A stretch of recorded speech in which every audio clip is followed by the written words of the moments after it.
There's no easy way to say this, but you need help, and so do I. You know? We all need help. But today, I'm here to help you because this is what I do for those I love. Come on. Don't get weird. Don't get all sappy. You're bored. I'm here to unboard you. Yes, with this list right here. This list contains 9 animes that I think you should watch. Okay, ladies and gentlemen, let's get into it. I'm a man that consumes anime, probably not as much as you think. I know it's like a joke, like I'm crying such a fucking weeb. However, you know, I've watched some very good ones over the years that I think more people need to know about. Although this isn't the most exclusive, unique list in the world, I think some of them you probably haven't seen. Just so you know my taste, I really enjoy animes that have a dark turn. Animes that have a more serious tone, are kind of gory, not overly filled with action, but still have action. So you're gonna see a lot of that on this list, but I still like slice of life and comedy, hentai, ecchi, shit like that. That being said, before we get into this list, we do have a sponsor for this video. One that I think is very fitting.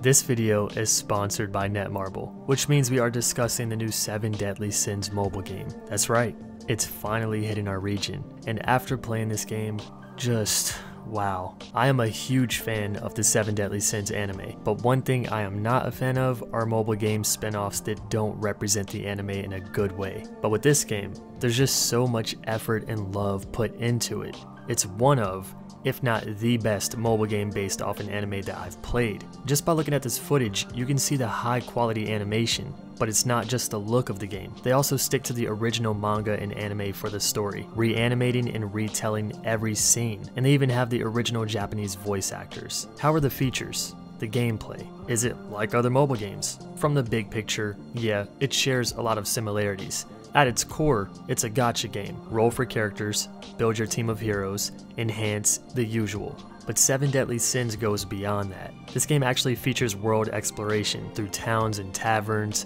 There's even NPCs that give out quests.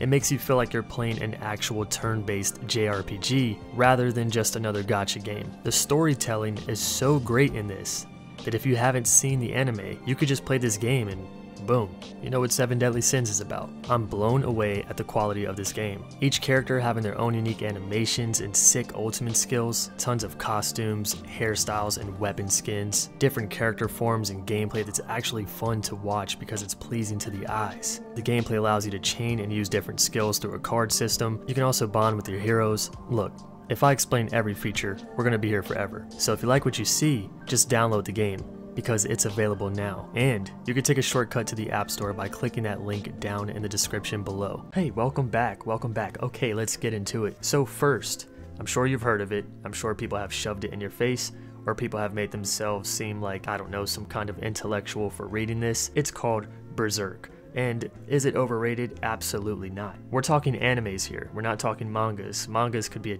completely different video. Would I recommend you read Berserk? Put that at the top of your list, but let's not talk manga today. Let's talk anime. The first anime, I think it aired back in the 90s. Your boy wouldn't recommend it. To my older crowd out there, or people who are fans of it, I'm sorry, but what I would recommend is the 3-part movie series called The Golden Age Arc. I think you can find all of these, my hand keeps moving, I think you can find these on Netflix. Maybe not in your region, but if you can find them on any streaming website, they pretty much sum up the first aired anime in 3 movies. While it's not the entire series of Berserk's not even finished, but you know, the majority of what's been out for years, this only scratches the surface and is pretty much an introduction to Berserk. I'm gonna give you guys a short summary because I kind of failed to do that in this video, and this will be one of many inserts in the vid. Berserk is set in a medieval Europe-inspired dark fantasy world. The story centers on the characters of Guts, a lone mercenary, and Griffith, the femboy, who is the leader of a mercenary group called the Band of the Hawk. And who is this beautiful caramel colored? God damn. What will happen between these two? Will they become friends? Rivals? What happened to this man's arm? What happened to his eye? If you were to just watch this anime or just watch this 3-part movie series, you might end it with, what the fuck did I just watch? But that's where I think you should pick up the manga. Manga aside, the 3-part movie series does a good job, and it's a very nice blend of animation and CGI. While the latest anime, let's not even talk about it. Oh, no.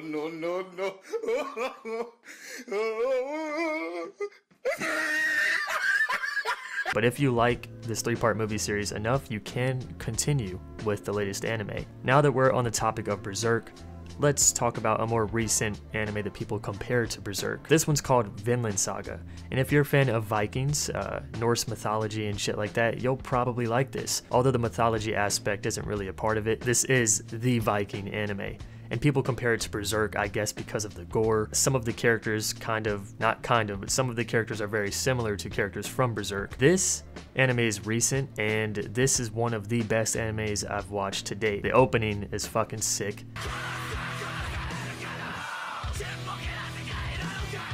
If you want something serious, Vinland Saga will put some hair on your chest. Probably some of the best character development I've ever seen in anime. Next we have Samurai Champloo. You know, back when you're in elementary school and you go on a field trip and you need a parent or guardian to sign your permission slip, I could have had Samurai Champloo sign my permission slips instead of my parents because this shit raised me. Since I consumed this anime at such a young age, a lot of the themes just influenced everything I do to this day. Hey, here we go, back with another snippet. This anime follows the story of 3 characters. Mugen, who is one wild motherfucker that fights with a breakdancing like style. Jin, who is the more calm and collected traditional samurai warrior, and Fu, who is the cutie that convinces these 2 guys to accompany her on a search for a mysterious samurai that smells of sunflowers. And yes, some lore for the Cry channel. This is where part of my name comes from. If you haven't watched Samurai Champloo, you definitely should. Now this one isn't serious or dark like Berserk or Vinland Saga, but it's full of action. But instead of you watching it through like it's one continuous story, a lot of the episodes have their own stories and are entertaining in themselves. The characters,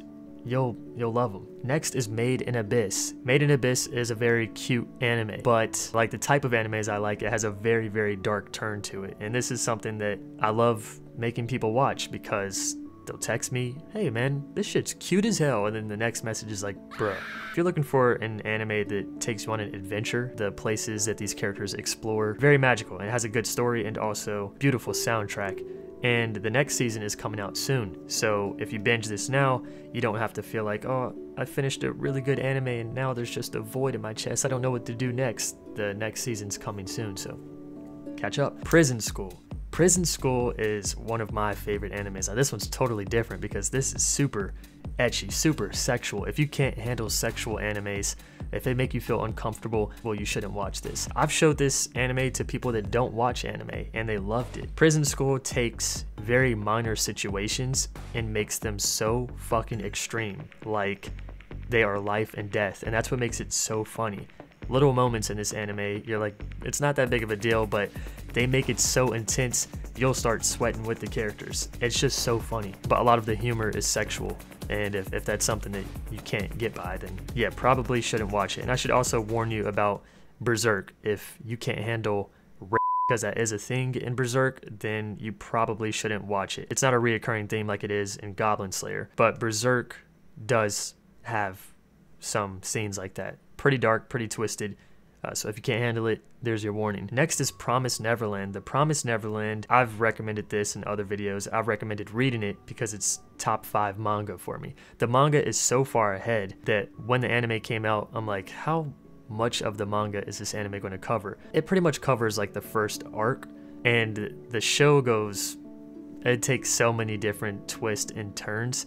But if you like Death Note, if you've read Death Note, and you know how like psychological and how many, you know, plot twists there are in Death Note, you're like, okay, this character's doing this because he has this character cornered, and then it turns out that character has this character cornered, but he's 2 steps ahead of this guy. Promised Neverland is like that. That's the only comparison with Death Note because the plots are totally different. Promised Neverland is pretty much about orphanage of cute kids that love their life. They are being raised by a nice woman and they're very happy, but the thing is, that's not what's really happening. There's a very sinister thing taking place behind this orphanage, and I will leave that for you to find out. And then next is Children of the Wells. So many people have no clue what this is. So this story follows a group of children who live on a giant vessel called a mud well, and this mud well drifts through the sea of sand. It's kind of like Xenoblade Chronicles if you've played that, you know, you're on these giant titans that are drifting through the sea of clouds. But anyway, society is divided between two kinds of people. You have the marked, which are those that can move things with their mind, and then you have the unmarked, a basic bitch. The unmarked have longer lifespans, while those that are marked live short lives. These people on this island have wanted to explore outside the island for their entire lives. They've never seen anyone from the outside world, but events take place that change everything. And wow, thank you Wikipedia for helping me summarize this. Going into this anime, I had no clue what I was in for. If you like action, this has a lot of action, and the animation again is top notch. I've been waiting on another season for years. I don't think it's coming, unfortunately. The manga does continue, and this is one of those things where it's so good, I have to find out what happens next. I've been telling myself that I would read the manga, but I haven't. Thanks for reminding me, guys. Thank this guy for making this video for you guys, because he reminded me. And then we have Paranoia Agent. Paranoia Agent is another anime I grew up with as a child. Probably shouldn't have been watching this shit because it's another one of those adult toned animes, very psychological. This is the most psychological anime on this list. So when I say psychological, that's like an understatement. So this is pretty much about a designer who created this puppy dog and ends up getting attacked by an elementary school student. After telling her story and word gets out about this attacker, everyone refers to him as a little slugger. No one really knows what he looks like, but they do know that he has rollerblades, a bat, and a cap. And society starts to become really paranoid as word about Little Slugger starts to spread, and multiple people are attacked. The thing is, all the people being attacked have something in common. They are all going through some type of crisis in life. And while Little Slugger fucks some of these people up, his attacks actually better some of their lives. And this is only kind of scratching the surface of what the show is about because it goes much deeper. You should definitely watch it. One of those animes where each episode is kind of different. You don't feel like you're watching a linear story, though everything does connect in the end. This anime features a lot of killing, might make you come to certain realizations in your own life. And last on this list is Parasite. Parasite is one of my favorites. Very gory, very gruesome. Another serious toned anime. This is about aliens that arrive on Earth and pretty much infect people, hijack their bodies. Have you seen The Thing?